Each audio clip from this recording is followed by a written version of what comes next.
Vous avez essayé l'auto-hypnose une ou 2 fois, et vous vous êtes dit: «Je suis pas doué, ça ne marche pas pour moi». Ah, je comprends cette frustration, je l'ai entendue nombreuses fois dans mon cabinet. Mais laissez-moi vous rassurer, avec une comparaison simple. C'est comme de dire qu'on n'est pas fait pour faire du vélo après être tombé les 2 premières fois. Bonjour, je suis Christophe Chaumet. Après avoir accompagné de nombreux patients dans l'apprentissage de l'auto-hypnose, j'ai une certitude, tout le monde peut y arriver.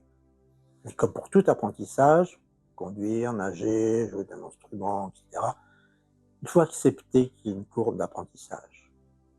Et surtout, il faut de la patience avec soi-même. Souvenez-vous quand vous avez appris à faire du vélo.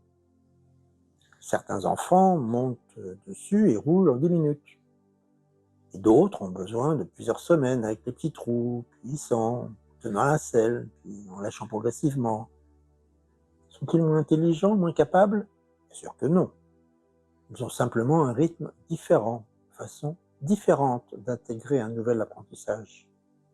Pour l'auto-hypnose, c'est exactement pareil. Dans ma pratique, j'ai vu de très nombreux patients réussir à entrer par eux-mêmes en état hypnotique dès leur première tentative d'auto-hypnose. Et d'autres qui aient besoin de 3, 4, parfois 5 séances de pratique personnelle pour vraiment sentir qu'ils maîtrisaient cette capacité d'auto-induction. Ce qui compte, ce n'est pas la vitesse d'apprentissage, c'est la persévérance.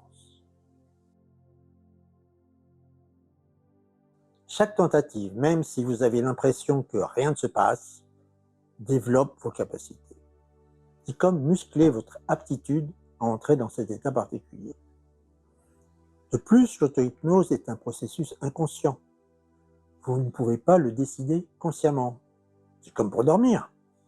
Vous ne dites pas « je veux dormir » et pouf, vous dormez, n'est-ce pas? Pour faire de l'auto-hypnose, il faut savoir attendre que l'inconscient vous amène dans cet état. Il faut juste vous entraîner, puis vous mettre dans les conditions adéquates et laisser faire votre esprit. Une chose fascinante que j'ai observée lors de mes sessions de formation à l'auto-hypnose. Certains participants me disaient « je n'y arrive pas, je ne sens rien ».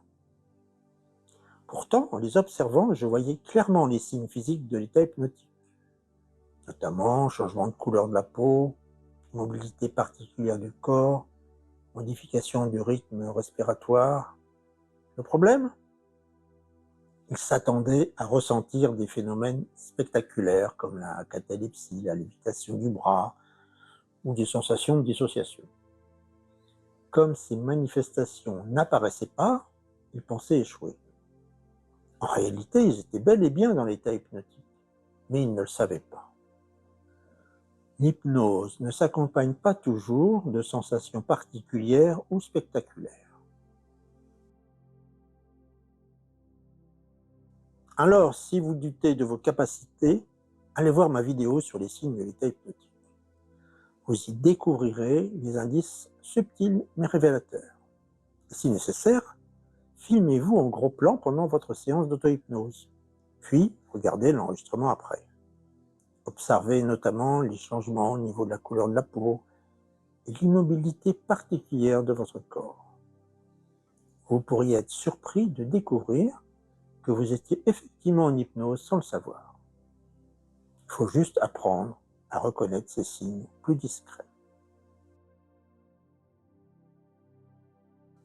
Comme pour le vélo, une fois que vous maîtrisez l'auto-hypnose, c'est acquis pour la vie. Vous aurez toujours cet outil à votre disposition.